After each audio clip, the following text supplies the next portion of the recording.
everyone, this is Anshul, and today we are going to start our new unit of Fundamental of Insurance that is all about pricing and distribution channel of insurance.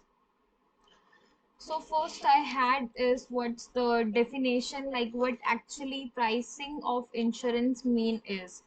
See, in short, I'm gonna tell you all कि इसको हम लोग rate making भी बोलते हैं और insurance pricing भी बोलते हैं। ये हमारा रेट ऑफ प्रीमियम या फिर चार्ज होता है जो कौन सेट करता है, हमारी इंश्योरेंस कंपनी सेट करती है।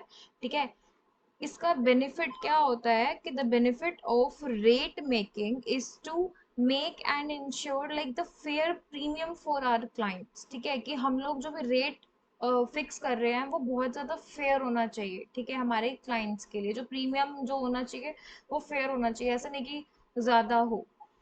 ठीक है, this is also giving stiff and hard competition to insurance sector. और ऐसा करने से हमें क्या यहाँ क्या हो रहा है, ये बहुत एक अच्छा कंपटीशन भी दे रहा है हमारे इंश्योरेंस सेक्टर में। So basically if you have to start with this topic and you have to mention your definition, so in short simply you all can write like कि rate making or insurance pricing is the rate of premium or charge that is set by the insurance companies. The benefit of rate making is to make and ensure the fair premium for clients. That is also given stiff or hard. Stiff and hard means the same, like if you can't use the word stiff, you all can use the word hard. Hard competition to the insurance sector. All right. So moving to the next, I have my topic that is components of insurance premium. So what like first is pure premium. Pure premium क्या बोलता है, ये सबसे ज़्यादा important component होता है। ठीक है, क्यों? क्योंकि ये हमारा actuarial calculations के ऊपर based होता है। इसके अंदर वो सारी अमाउंट आती हैं, वो क्या क्या कवर करता है, ये सारे हमारे expected losses होते हैं या फिर जो भी हमारे लॉस को एडजस्ट करने के एक्सपेंसेस होते हैं, सब इस चीज़ में इंक्लूड होते हैं।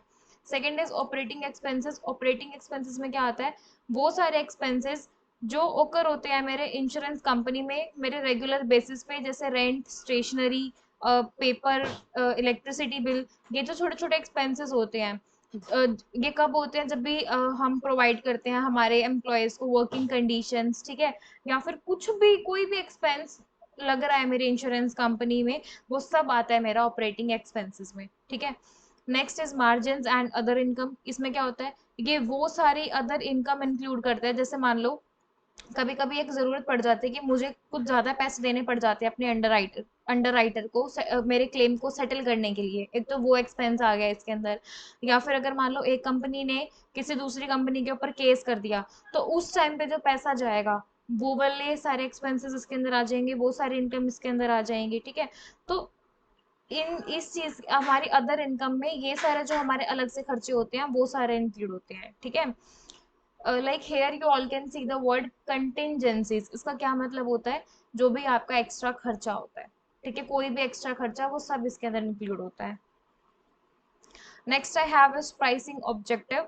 फर्स्ट क्या बोलता है, एडिक्वेसी। इसमें क्या होता है कि जो भी प्राइस होता है ना मेरी पॉलिसी का, वो एडिक्वेट होना चाहिए, वो ना तो ज़्यादा होना चाहिए ना वो कम होना चाहिए, और इन्वेस्टर्स को ऐसा लगना चाहिए कि उनको फेयर रेट मिल रहा है किस पे, उनके फंड्स पे। ठीक है, like they are getting fair rate of return on the funds.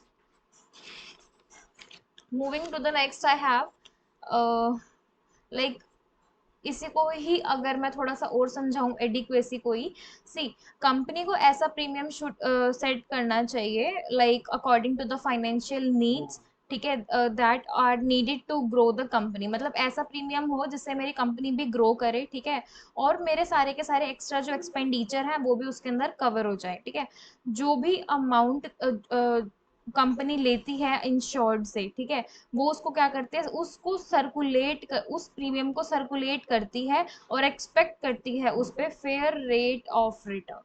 ठीक है, नेक्स्ट इज रीजनेबलनेस। इसमें क्या बोलता है कि जो प्राइस ऑफ प्रीमियम होता है वो मेरा रीजनेबल होना चाहिए।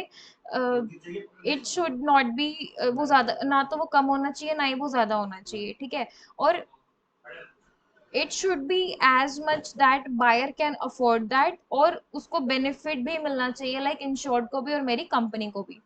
Next is fairness. फेयरनेस में वो क्या बोलता है कि there should be no discrimination, like कि दैट फ्रॉम वन मतलब किसी एक इंश्योर्ड से कंपनी जो है वो ज्यादा प्रीमियम हाई चार्ज कर रही है, किसी और से कम कर रही है, ऐसा नहीं होना चाहिए।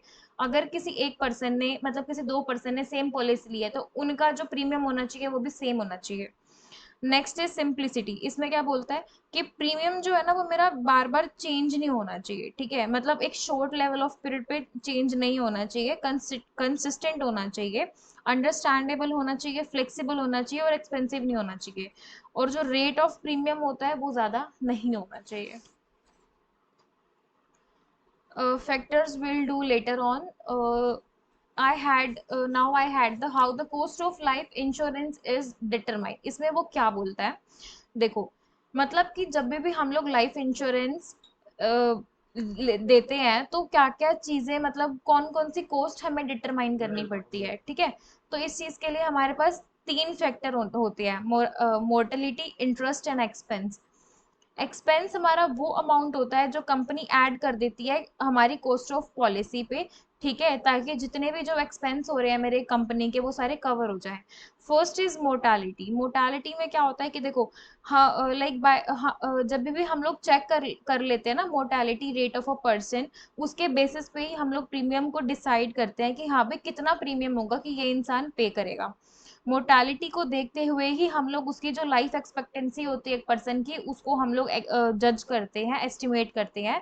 और उसी के और जो on the basis of risk जो होता है, रिस्क के बेसिस पे ही मेरी एक पर्टिकुलर अमाउंट डिफाइन होती है।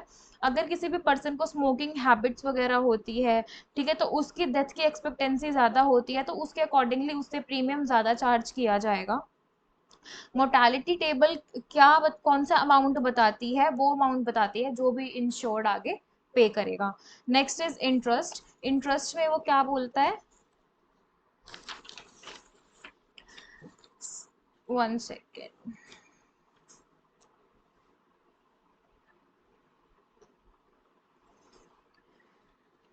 Okay, so second factor is interest. जो भी अमाउंट कंपनी यूज करती है एज अ प्रीमियम, वो अमाउंट फर्दर इन्वेस्ट कर देती है कंपनी स्टॉक मार्केट में, ताकि उनको उसके ऊपर इंटरेस्ट मिले और उनकी इनकम जनरेट हो जाए।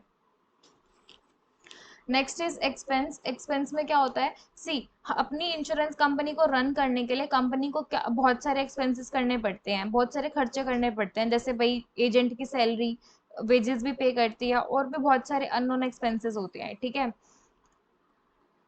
और ये सारे जब भी पॉसिबल हो जाते हैं जब हमारे पास कॉस्ट होती है, तो with the help of premium ये सारी चीजें करी जाती हैं, ठीक है। ये प्रीमियम का जो मनी है उसको यूज करते हैं, और after removing all the expenses वो एक प्रीमियम सेट करते हैं, ठीक है। अब हम लोग इसमें एक एग्जांपल ले लेते हैं, सी, अब हमारे पास दो पर्सन है, एक पर्सन 25 का है, एक पर्सन 45 का है, दोनों ने ही लाइफ इंश्योरेंस लिया है। अब एक ने लाइफ इंश्योरेंस लिया एट द एज ऑफ 25, एक ने इंश्योरेंस लिया है एट द एज ऑफ 45। तो जिस भी पर्सन ने at the age of 25 premium लिया है वो लेस प्रीमियम पे करेगा then the person who is at the age of 45, ठीक है। क्यों? क्योंकि जो एज फैक्टर है, जो भी 45 एज का जो पर्सन है वो ज्यादा दे रहा है, क्योंकि बेनिफिट जो है वो जो 25 साल का इंसान है उसको ज्यादा बेनिफिट रिसीव हो रहा है, और as he will get all the claim amount and will pay the less premium. तो इसलिए बोलते हैं कि हमें शॉर्ट एज पे ही हमें प्रीमियम जो इंश्योरेंस होता है वो ले लेना चाहिए, क्योंकि उस टाइम पे हमें बेनिफिट भी ज्यादा मिलते हैं और हमें इतना ज्यादा प्रीमियम भी पे नहीं करना पड़ता। This was all this was example that I have make you all understand, so you all can go through it.